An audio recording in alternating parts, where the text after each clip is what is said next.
सफेद शेर को मिली अनोखी शक्तियां, खूंखार दानव भेड़िए का जंगल पर आतंक और जादुई शेर जंगल बचाओ। जंगल का राजा शेर खान एक बहुत ही दयालु और नेक शेर था। वह अपने जंगल के जानवरों की दिलो जान से रक्षा किया करता था और जंगल का ख्याल रखता था। वहीं पास के जंगल में एक दानव भेड़िया रहा करता था। उस दानव भेड़िए का एक मंत्री था जो कि एक भेड़िया ही था। उन दोनों ने मिलकर जंगल को शमशान बना रखा था। अब तो उनके जंगल से सभी जानवर खत्म हो गए थे और अगर कोई बचा भी था तो वो बेचारे अपनी गुफाओं में छिपे हुए थे।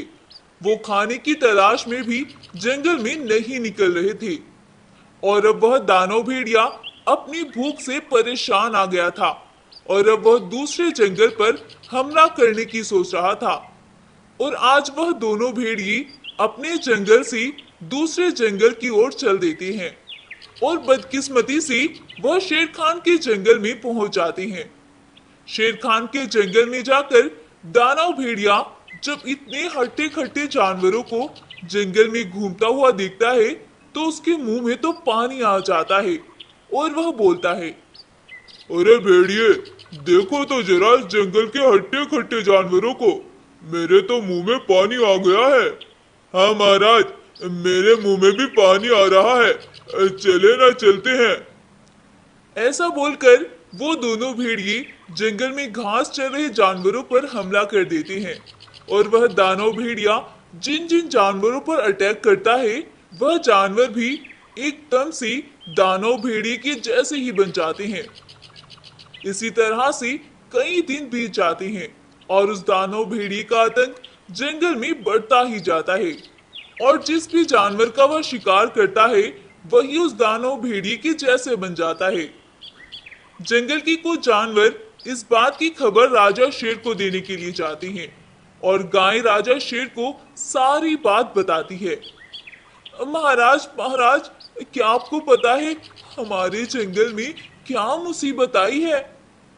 क्या हुआ गाय बहन, खैरियत तो है?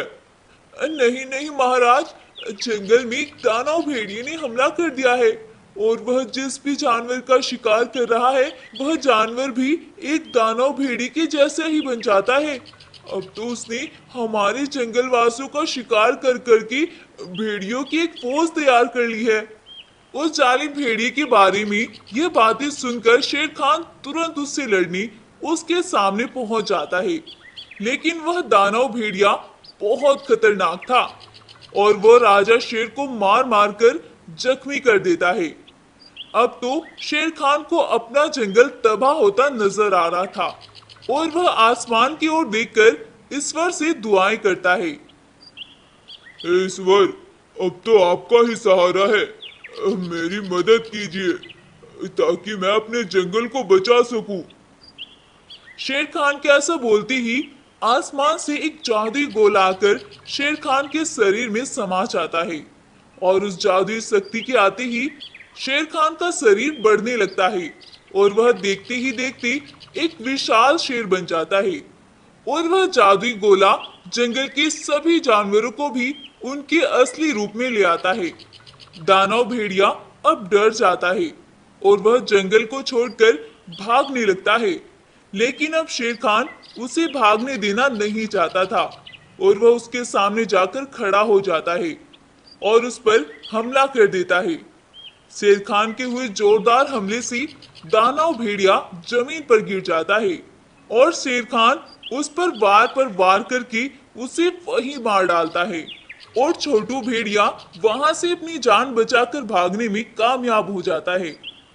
अब जंगल में फिर से शांति बन जाती है, सभी जानवर अपनी असली रूप में आ जाते हैं और वह सभी शेर खान महाराज का धन्यवाद करते हैं और फिर से अपने जंगल में खुशी खुशी रहने लगते हैं।